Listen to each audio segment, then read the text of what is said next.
back to my channel. This is Shruti and we will be discussing types of manufacturing industries in this lecture. This is lecture number 2.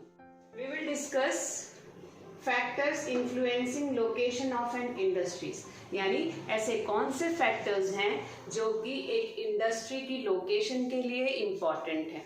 What are the factors that are important for locating an industry in a region? Let us discuss.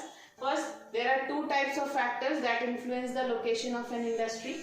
Geographical factors and non-geographical factors. अब geographical factors का मतलब है physical factors. Some of the physical factors are land, climate, power, availability of raw materials. देखिए, किसी भी industry को लगाने के लिए लैंड की आवश्यकता होती है और हमें ये चीज़ भी ध्यान रखनी चाहिए जहाँ पर इंडस्ट्री एस्टैब्लिश हो रही है या हम एस्टैब्लिश कर रहे हैं वहाँ का क्लाइमेट जो है मॉडरेट हो, यानी वहाँ पर काम करने में मैन्युफैक्चरिंग यूनिट लगाने में कोई प्रॉब्लम ना हो because of adverse climatic conditions. And in every industry power is must. Power electricity means हो गया या फिर रीच हो गई मार्केट तक, यानी कि मार्केट तक पहुंच कैसे हो सकती है, तो ये सब चीज़ें जो हैं वो ज़रूरी हैं. इसके बाद अवेलेबिलिटी ऑफ रॉ मटेरियल्स. किसी भी इंडस्ट्री मैन्युफैक्चरिंग यूनिट को लगाने के लिए रॉ मटेरियल्स का अवेलेबल होना बहुत ज़रूरी है. For example iron and steel industry कहीं पर लगानी है तो आयरन और स्टील इंडस्ट्री के लिए रॉ मटेरियल जो है आयरन ओर और कोल होता है. तो आयरन ओर जहाँ भी जिस भी एरिया में प्रॉपर है या जहाँ पर भी आयरन ओर की अबंडेंस है, काफ़ी मात्रा में आयरन ओर मौजूद है, वहीं आसपास इंडस्ट्रियल यूनिट लगानी चाहिए.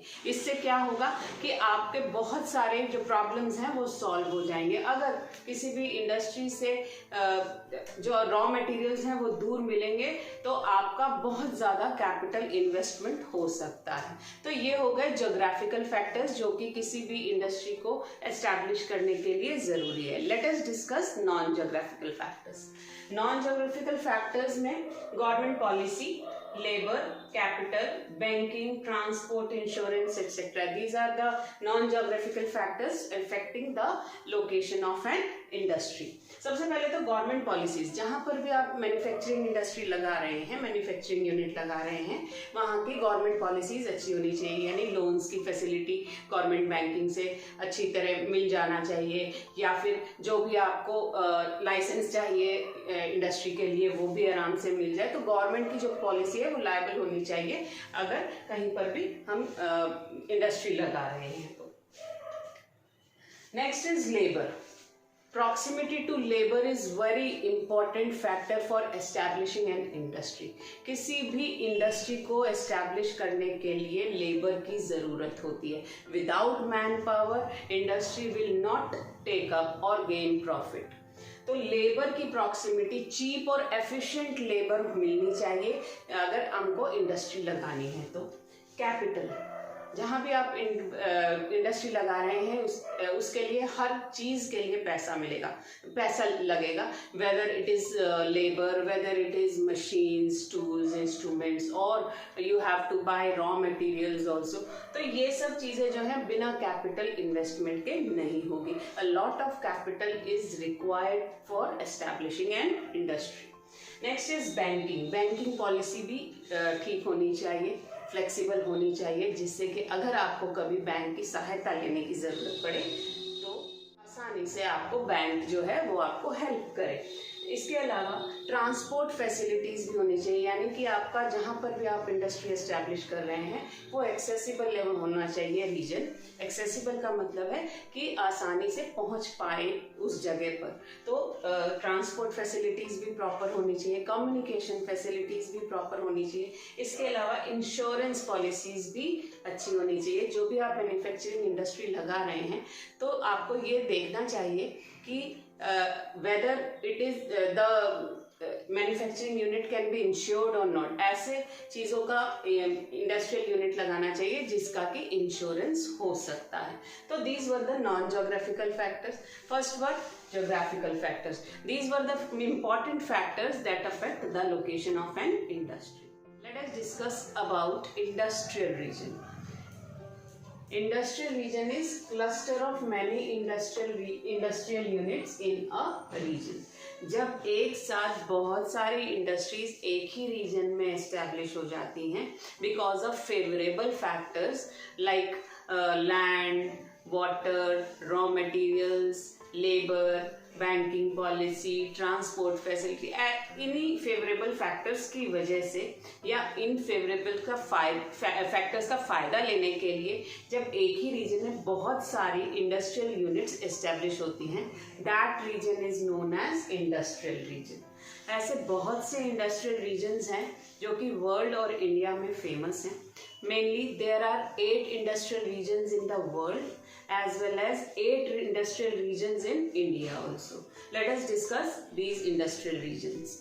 First, in the world, eastern region of North America is one of the industrial region जहाँ पर कि बहुत सारे established हैं industries. Next is silicon valley of north America. North America में ही ये तो ईस्ट और नॉर्दर्न रीजन में है और ये वेस्टर्न अमेरिका में है, वेस्टर्न साइड में हुए है नॉर्थ अमेरिका के। उसके बाद western and central Europe is another important industrial region. Eastern Asia is also considered as the industrial region. इसमें जापान आता है। South and Southeastern Asia, it is also an industrial region and major industrial region. इसमें India और China आते हैं। Gulf region of western Asia, gulf countries जितने भी हैं वो भी एक बहुत ही इम्पॉर्टेंट इंडस्ट्रियल रीजन है जहाँ पर कि ऑयल प्रोडक्ट्स बनते हैं। इसके बाद west and south Africa is also an important region. इसके बाद eastern region of South America, Brazil जो है वो भी एक इम्पॉर्टेंट इंडस्ट्रियल रीजन है।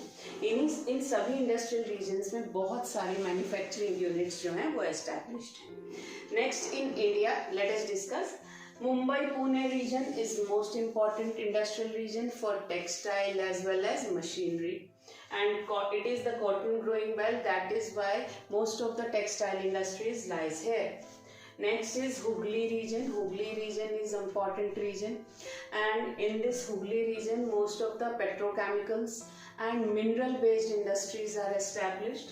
Bengaluru Tamil Nadu region, this is an important industrial IT industries जो हैं, IT इंफॉर्मेशन टेक्नोलॉजी से रिलेटेड जो इंडस्ट्रीज हैं वो इस रीजन में लाई करते हैं। इसके अलावा लोकोमोटिव्स बनाने की भी बहुत सारी इंडस्ट्रीज हैं। Gujarat region another popular region for textile industries. इसमें अहमदाबाद, वडोदरा और सूरत आते हैं। Chota Nagpur region mineral based industries के लिए छोटा नागपुर रीजन जो है फेमस है। Gurugram, Delhi, Meerut region, IT industries and software technologies related to computer and oil refineries are also there in this region. Visakhapatnam, Guntur region, main industrial region for ship building के लिए ये reason जो है वो बहुत famous है। Kollam Thiruvananthapuram region, this is also an important region for railway engine, मतलब manufacturing of locomotives के लिए ये इंडस्ट्रियल रीजन जो है वो फेमस है। These are some important industrial regions of India. Industrial region is a region in which a cluster of many manufacturing units are established. So guys, this was all for today's lecture. In this lecture, we have discussed about factors influencing the location of an industry and some industrial regions of the world as well as India. Please, for next part of the chapter, please subscribe to my channel, and till then, bye bye.